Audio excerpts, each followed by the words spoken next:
चतुर्थी का जो व्रत करने वाली होती हैं, जो चतुर्थी का पूजन करने वाली होती हैं, उनके भीतर का एक भाव होता है कि जैसे ही शाम का समय आए चंद्रदेव का पूजन करें, चंद्र जब प्रकट हो जाए, कलश भर लिया, उसके नीचे आखा दाना रख दिया, चावल गेहूँ जो भी आप रखते हो पूजन के लिए, ऊपर पात्र आदि रख दिया जलाशय, फिर अपन ने घी का दिया लगाकर पूजन भी कर ली। तो जो चतुर्थी का पूजन करने वाली होती हैं, जो चतुर्थी का नियम व्रत धारण करने वाली होती हैं, बड़ी बड़ी चतुर्थियाँ करती हैं या उसका नियम धारण करती हैं, तो चतुर्थी का जो पूजन करती हैं वो किस चीज़ के लिए होता है? केवल संतान, पुत्र, परिवार, हमारा कुटुंब, हम जिस कुल में हैं, हमारा कुल वैभव की ओर बढ़े, संपदा की ओर बढ़े और उसकी आयु बढ़े,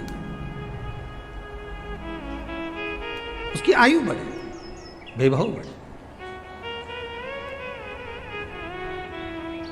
बहुत ध्यान दीजिएगा महाराज, चतुर्थी की पूजन में जो आप आखा दाना रखते हो, गेहूं वगैरह कुछ भी जो भी रखते हो, उसकी बड़ी महत्वता होती है महाराज। यहाँ तक कहा गया है, चतुर्थी की कथा तो आप लोग पढ़ते होंगे, जो लोग पढ़ते हैं उनको मालूम होगा, चतुर्थी की कथा में लिखा है,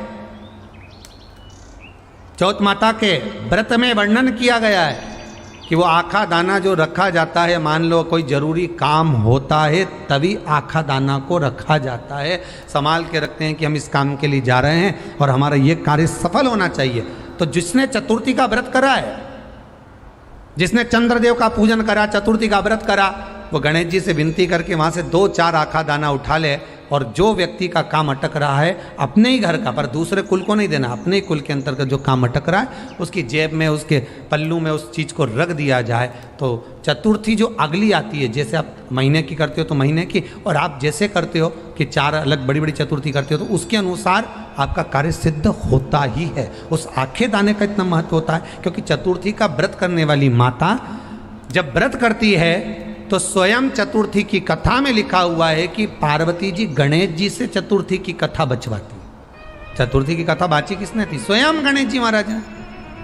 और सुनी किसने थी? माता पार्वती। बाचने वाले गणेश जी थे, सुनने वाली माता पार्वती थी। तो चतुर्थी की कथा जब होती है तो उसको स्वयं गणेश जी बाच रहे हैं, तो व्रत कौन सुन रही है? माता पार्वती। और आपने जो आखा दाना लिया वो गणेश जी के भाव से लिया, गणेश जी से निवेदन करके, विनय करके, प्रार्थना कर उसको प्राप्त किया।